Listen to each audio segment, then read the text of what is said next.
அன்பு தோழிகளே, நாம் இந்த வீடியோவில் பயணங்கள் எபிசோட் 138 பார்க்க போகிறோம். ஸ்ரீனி சார் மனதில் அப்படி ஒரு நினைப்பு இருந்தும் அது இப்போ உனக்கு தெரிஞ்சதும் மிராக்கிள் தான். இனி நம்ம மேரேஜுக்கு தடை எதுவும் இல்லையே என்று கேட்டான்.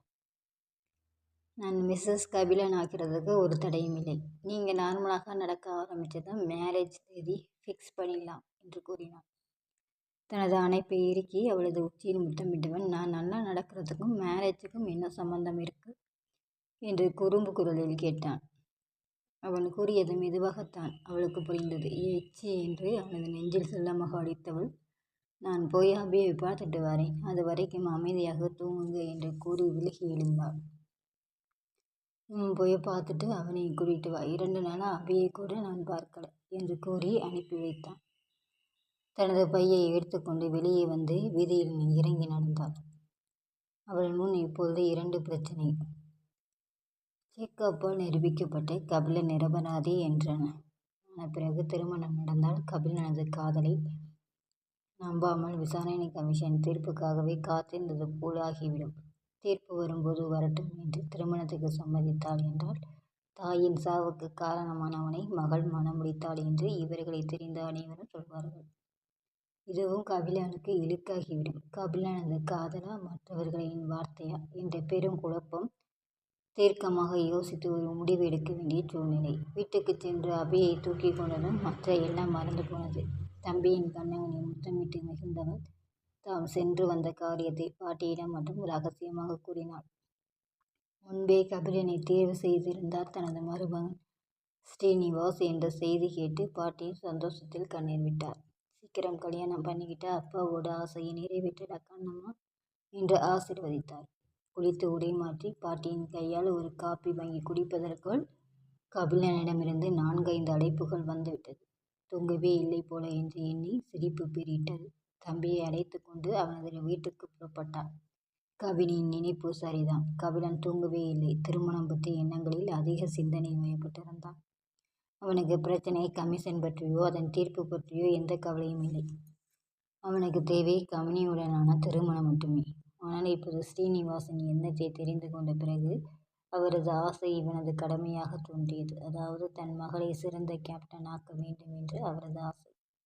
தன் மீது அவர் வைத்த நம்பிக்கைக்கு ஈடாக அவரது மகளை கேப்டன் ஆக்கிய பிறகு திருமணம் செய்து கொள்வதே சிறந்தது என்று எண்ணினான்.